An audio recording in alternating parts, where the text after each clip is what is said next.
Hi friends, Holly Jaros with Denver Luxury Real Estate.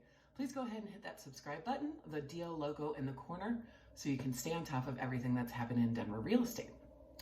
So welcome to Bidding Wars 2021. Believe it or not, the coronavirus has caused the Denver real estate market to get even hotter than it was before.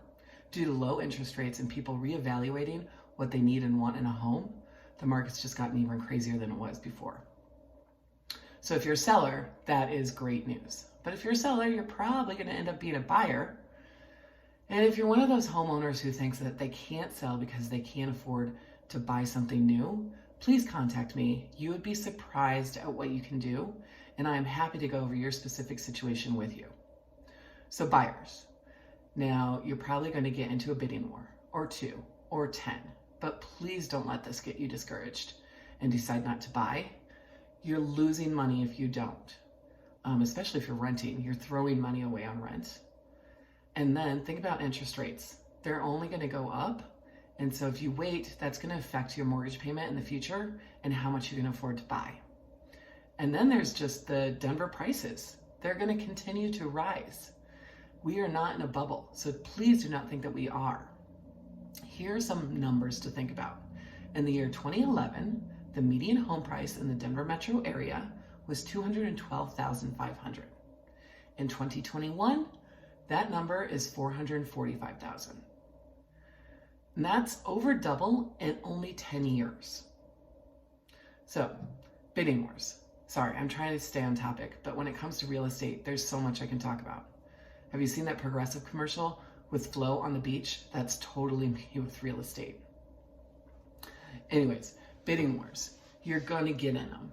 And if you think you can go to a small town like Erie or Longmont and avoid them, sorry, they are everywhere.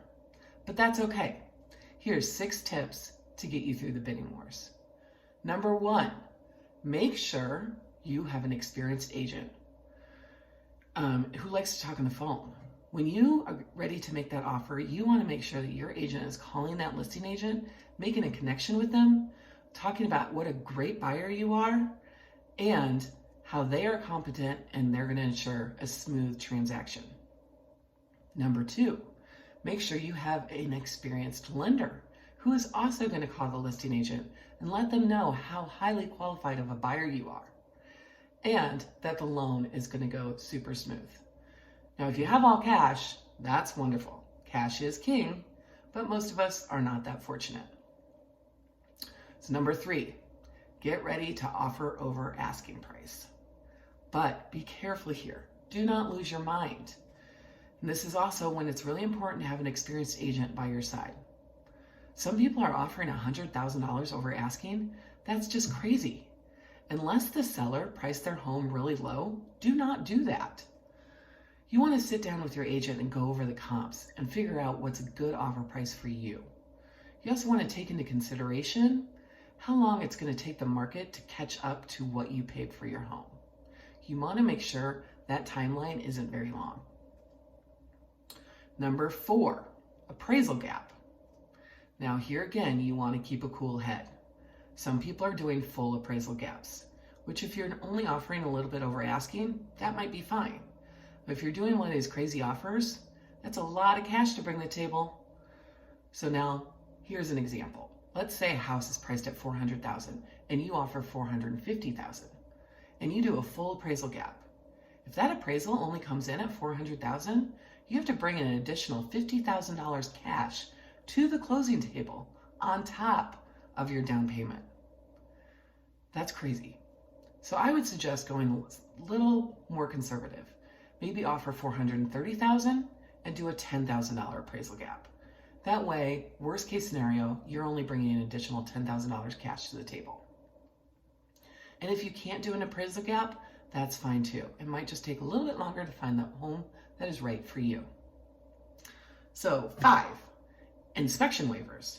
Do not do a full inspection waiver. Unless you are an investor or a general contractor and you can notice home defects with your naked eye, do not do a full inspection waiver. What you can do is let the seller know you're going to keep inspection items to safety and health. That way you can do your full inspection so you know exactly what you're getting into. And if there's serious issues, like if the foundation does need some work, or the roof needs to be replaced, or the electrical panel is not good, you can ask the seller to repair these items. And if the inspection goes really horrible, you can still back out of the contract and get your full earnest money back. So you're fully protected. Now 6, last but not least, do not get discouraged. This can take some time, and you're going to probably lose some bidding wars before you win one. But you will win one, and when you do, you will be so happy. To this date, I have never had a client not find their future home. All right? So I hope that helps you potential buyers feel a little bit more comfortable about getting into the real estate market. Please contact me if you'd like to talk in detail about your situation. I'd love to help. Now hit subscribe and have a great day. Thanks.